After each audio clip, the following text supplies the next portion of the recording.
कच्च्या केळीच्या पिठापासून अतिशय कमी तेलकट आणि खुसखुशीत 5-6 दिवस टिकणारी अशा पुरीचा प्रकार आपण बघणार आहोत. हा पुरीचा थोडासा वेगळा प्रकार आपण बघणार आहोत. या पुऱ्या जेवढ्या पाहायला सुरेख सुबक आहेत ना, तेवढ्याच खायला सुद्धा चविष्ट आहेत. छान अशा कुरकुरीत तयार होतात ह्या पुऱ्या. बघा, एक पुरी मी तुम्हाला अशी तोडून दाखवते. छान अशी मस्त अशी रवाळ पुरी अशी तयार होते ही. उपवासाच्या पुऱ्या बनवण्यासाठी येथे मी हे 1 बाउलभर असं कच्च्या केळीचं पीठ घेतलेलं आहे. कच्च्या केळीचं पीठ तुम्हाला कुठल्याही स्टोअरमध्ये सहज मिळेल. जर नाहीच मिळालं तर तुम्ही कच्ची केळी घ्यायची आणि त्याचे तुकडे करून असं वाळवत घालायचं आणि मिक्सर मधून ते फिरून घ्यायचं. इथे आपण मध्यम आकाराच्या हिरव्या मिरच्या घेतलेल्या आहेत, 3 ते 4 त्याचे असे क्रश करून घेतलेले आहे. तुम्हाला हवं असेल तर तुम्ही यामधील बीजाचा जो भाग आहे तो काढून घेऊ शकता. तुमच्या आवडीनुसार यामध्ये तुम्ही हिरव्या मिरचीचा किंवा लाल तिखटाचा सुद्धा उपयोग करून घेऊ शकता.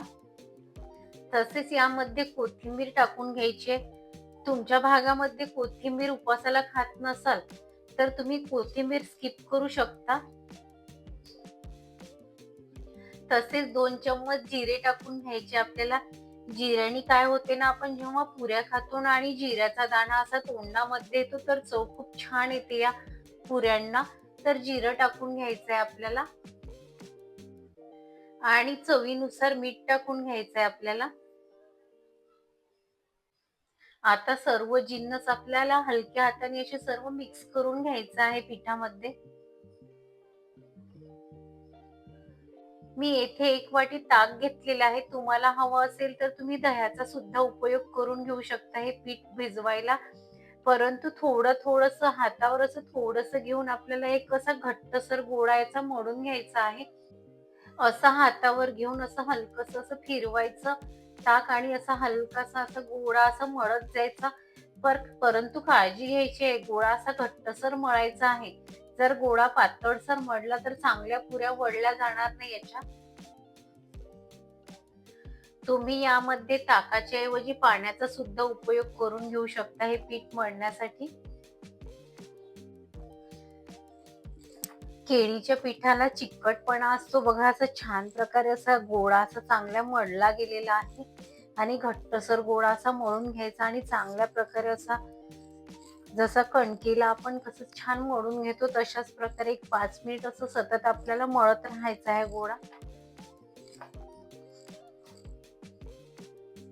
हव्या त्या आकाराने पुऱ्या अशा लाटून घ्यायच्या. जास्त पतल्याही लाटून घ्यायच्या नाही, साधारण अशा जाड्या पुऱ्या अशा मी सर्व अशा लाटून घेते आता. बघा, चांगल्या प्रकारे अशी पुरी लाटल्या जात आहे. पुऱ्या सर्व अशा लाटून झालेल्या आहेत. तुम्हाला हव्या त्या आकाराने पुऱ्या अशा सर्व लाटून घ्यायच्या आहेत. एकीकडे तेल चांगलं असं कळकळीत व्हायला ठेवलेलं आहे. तेल असं चांगलं कळकळीत असं गरम करून घ्यायचं आणि पुरी टाकायची आणि मंद गॅस करून घ्यायचा पुरी टाकल्यानंतर. आणि मंद गॅसवर पुरी आपल्याला अशी चांगली भाजून घ्यायची जेणेकरून कच्ची राहायला नको. पुरी बघा अशी कचोरी सारखी छान अशी दिसत आहे. जणू काही कचोऱ्याच आहेत आणि कचोरी सारखी छान अशी फुलली पण पुरी. आता सर्व पुऱ्या आता अशा प्रकारे आपण तळून घेऊयात. अशा या पुऱ्या नक्कीच एक वेळ करून बघा.